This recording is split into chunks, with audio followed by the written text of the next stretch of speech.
The JOJOLands. Chapter 6, Jungle Warfare, Part 1. Hey everyone, CJ here. Hope you're all doing well. This month's chapter of JOJOLands came out earlier this week, so let's get right into it. We start off with a really cool cover page for the chapter with the Jo Squad posing in front of a bunch of bills doing a cool action shot. It's really nice to see squad photos like these and seeing our new ensemble of JoJo pro tags hanging out together. Pretty great squad goals.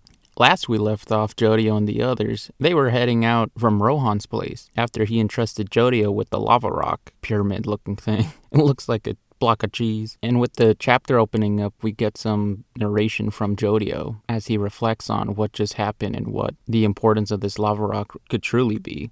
As the Jo Squad continues to make their way through the jungle, Usagi drops some more, or I guess I should say Araki through Usagi, drops some knowledge on us about some birds whose species is endangered. And man, I just love it when Usagi has these little moments like this. Makes him a pretty fun character. But other than that, when the others feel lost and can't seem to find the car, Dragona realizes that the diamond's on the floor again. With Paco and Dragona freaking out about the diamond, Jojo notices something coming from the lava rock. But then Jojo finds the pink Dark Boy illustration from Rohan that they took earlier on the floor, which then causes the whole squad to freak out. As Usagi gives out a hilarious, huh? The Jo Squad starts putting two and two together and start to realize that everything that's been falling to the ground unknowingly has been gravitating towards the lava rock, which is really interesting because then that brings up the question, what exactly is this lava rock and why is it doing this? As the others begin to accept how bizarre that is, Usagi's main priority is thinking about how valuable it actually is. Dragona and Jojo then test out the theory that if he's holding the lava rock, then everything that he picks up shouldn't be falling to the ground unexpectedly like it has been. But then Jojo gets tripped up on a familiar wire. Jojo then gets ensnared by the wire that we saw back in Rohan's place, and he's being hung up by his ankle. And with the momentum of the dangle, Jojo accidentally drops all the stuff that he was holding, including the lava rock. And as the others start to freak out, Jojo notices something in the bushes. It's the kitty from before. Usagi and Paco then realize that it's the same wire and the cat, which is bad news because of what the wire can do. And while they continue to freak out, the wire starts getting tighter around Jojo's ankle. And dang, look at that upper body string. Realizing that the cat is after them, Dragona goes to help Jojo, but then gets ensnared by another wire. And worse, stabbed and impaled. And then the wire starts wrapping around his body, and when Paco tries to pull him out, it starts ensnaring Paco through the arm, making the three of them trapped by the cat stand wire. More panic ensues as Jojo can see that more wires are heading for their way. And what's interesting about this panel is it supposed to be nighttime? Because I could have sworn that it was during the day. But who knows, I could be wrong. It was just interesting that the black sky really makes the wires look intimidating and pop out. I've always loved the way that Araki does staging during JoJo fights. It's always so cool.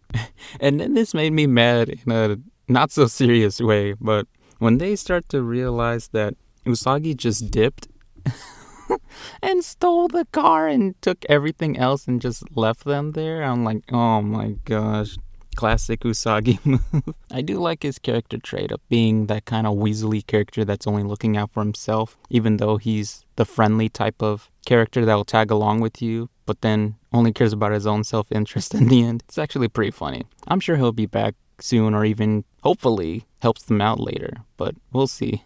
It was just really funny. It took me by surprise. Classic Usagi. Get back here, Usagi.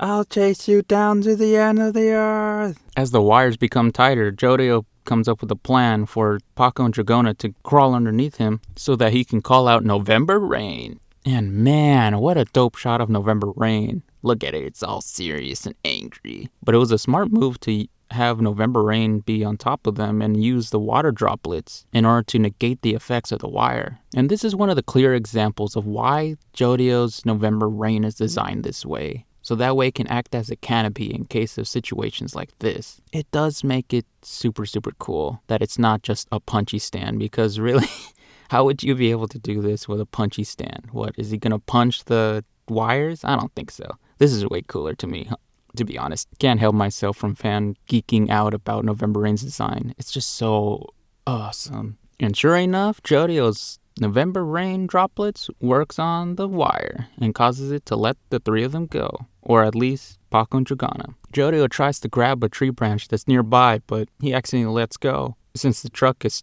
Since the trunk is too thick for Jojo to hold on to. And when Dragona spots the cats staring at them menacingly from the bushes, the chapter comes to an end. All in all, it was a pretty interesting chapter. It was kind of cool getting the stand battle started with the cats and everything. And yeah, it was on the shorter end, but it was still a nice little setup for the fight that we're about to start next month's chapter. I can't wait to see what the cats are going to be called and its stand or their stand or whoever stand it is, the wire stand. So then that way I don't have to just call it the wire stand. But with that, it concludes another exciting chapter for the JOJOLands. And thus, this review video is also coming to an end. Hope you enjoyed the video, and if you did, drop a like and consider subscribing to the channel and checking out some of my other work here on the YouTube channel. Your support is very much appreciated. But with that, I hope you all continue to have a great day. I'll catch you next time. Bye bye for now.